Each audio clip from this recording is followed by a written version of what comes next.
নমস্কাৰ বন্ধুসকল, আপোনালোকক আকৌ স্বাগতম জনাইছোঁ মোৰ ইউটিউব চেনেল আছাম ইনফোত। আজি কিন্তু ভিডিঅ' দিবলৈ অকণমান দেৰি হৈছে, কিন্তু এইটো নাভাবিব যে আপোনালোকে ভিডিঅ' নিদিম বুলি। কালি কিন্তু দিব নোৱাৰিলোঁ, বিশেষ মোৰ কাৰণ এটা আছিলে, সেইকাৰণে মই কালি ভিডিঅ'টো দিব নোৱাৰিলোঁ। আজি সেইকাৰণে ভিডিঅ'টো দিছোঁ। আজিৰ দিনটোৰ প্ৰচেষ্টা খবৰ লৈ আহিছোঁ আপোনালোকৰ আগত আছাম ইনফোই। আজিৰ ভিডিঅ'টো কোনো দেৰি নকৰাকৈ আৰম্ভ কৰিছোঁ।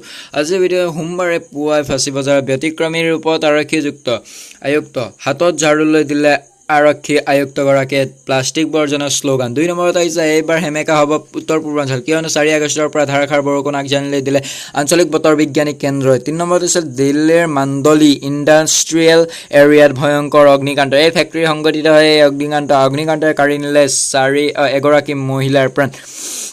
4 নম্বৰতে আছে, তিৰুমালা মন্দিৰত সোমবাৰে উপস্থিত অন্ধ্ৰপ্ৰদেশৰ মুখ্যমন্ত্ৰী জগত মোহন ৰেড্ডী। ব্ৰহ্মোৎসৱ উপলক্ষে মন্দিৰটোত পূজা অৰ্চনা কৰে ৰাজ্যখনৰ মুখ্যমন্ত্ৰীগৰাকীয়ে। 5 নম্বৰ হৈছে, আমেৰিকাত পাকিস্তানৰ স্থায়ী প্ৰতিনিধি ৰূপে দায়িত্ব দিলে মুনিৰ আক্ৰামে।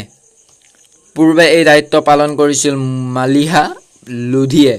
6 নম্বৰত আহিছে, সোমবাৰে গুজৰাটৰ গান্ধীনগৰত উপস্থিত কেন্দ্ৰীয় গৃহমন্ত্ৰী অমিত শ্বাহ।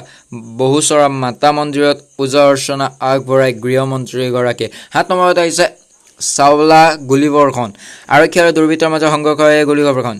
আৰক্ষীয়ে গ্ৰেপ্তাৰ কৰে 4 দুৰ্বৃত্তক। 8 নম্বৰত আহিছে, ৰাষ্ট্ৰপতি ৰামনাথ কোবিন্দৰ সৈতে মিলিত হয় পশ্চিমবংগৰ মুখ্যমন্ত্ৰী মমতা বেনাৰ্জী। সোমবাৰে পুৱাই মিলিত হয় তেওঁ।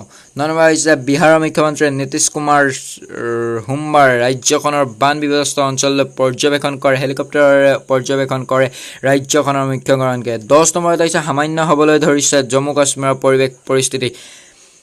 3 অক্টোবৰৰ পৰা জম্মু কাশ্মীৰৰ সকলো চৰকাৰী আৰু বেচৰকাৰী শিক্ষানুষ্ঠানত হ'ব পাঠদান।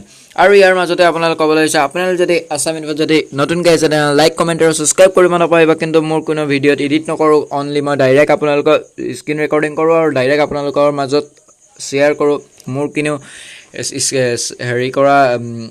এডিট কৰা কোনো প্ৰয়োজন নাই, কাৰণ আপোনালোকক চিৰ্ফ ভিডিঅ'বোৰ দেখাব লাগে, আপোনালোকক শুনাব লাগে নিউজবোৰ, আপোনালোকে সেইবোৰৰ মোৰ কাম কৰোঁ। তাৰ মাজতে আপোনালোকক কৈ দিছোঁ, মোক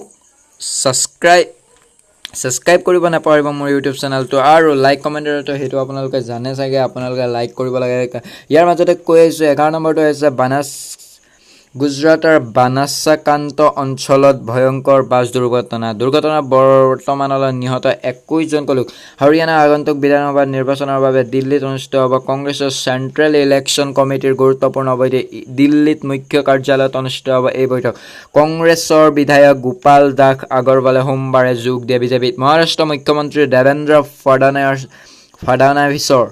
ফাডনাভিছৰ উপস্থিতত যোগ দিয়ে দলটোত।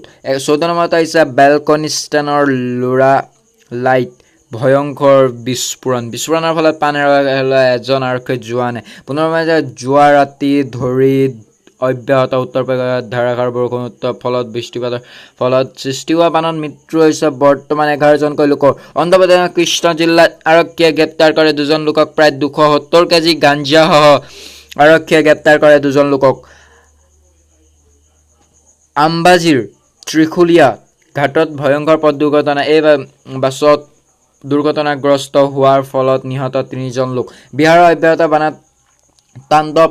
সোমবাৰে SDRFে পাটনাৰ বিভিন্ন প্ৰান্তৰ পৰা উদ্ধাৰ কৰে বানাক্ৰান্ত। পাকিস্তানৰ নিয়ন্ত্ৰণ অস্বীকাৰ কৰিলে প্ৰাক্তন মন্ত্ৰী মনমোহন সিঙে। চুবুৰীয়া ৰাষ্ট্ৰৰ কাৰ্টাৰ পৰা কৰিডৰ উদ্বোধনী অনুষ্ঠানত অংশ ল'বৰ বাবে পাকিস্তানে নিমন্ত্ৰণ জনাইছিল তেওঁক।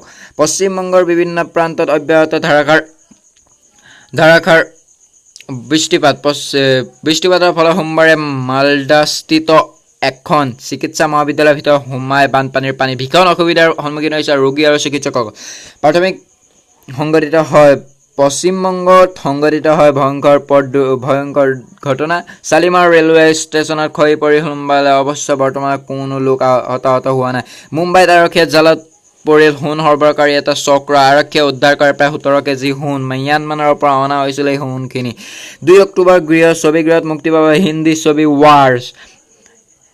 মানে কালিলে ছবি ৱাৰখন আহিব আপোনালোকৰ ছবিগৃহত সকলোৰে ওচৰে থকা জিলাসমূহত থকা ছবিঘৰলৈ আৰু আপোনালোকৰ ঘৰৰ ওচৰত থকা ছবিখনত মুখ্য চৰিত্ৰ অভিনয় কৰিছে ঋতিক ৰোশন আৰু টাইগাৰ শ্ৰফে। আপোনালোকে ইয়াৰ ট্ৰেইলাৰটো ভালদৰে ট্ৰেইলাৰ যদি চাবলৈ মন যায় মোৰ ইউটিউব চেনেলৰ ডেছক্ৰিপশ্যনত থকা লিংকটোত ক্লিক কৰিব আৰু ট্ৰেইলাৰ আপোনালোকে উপভোক্ত কৰিব পাৰে আৰু ডেছক্ৰিপশ্যনত মই লিংকটো দি দিম আপোনালোকৰ সহজ সুবিধাৰ কাৰণে। চিৰ্ফ ডেছক্ৰিপশ্যনত গৈ পেলাই আপোনাক লিংকটো ক্লিক কৰাৰ আগতে ছাবস্ক্ৰাইব কৰিব নাপাহৰিব আৰু লিংকটো ক্লিক কৰাৰ লগে লগে আপোনালোকৰ প্লে হ'ব আপোনালোকৰ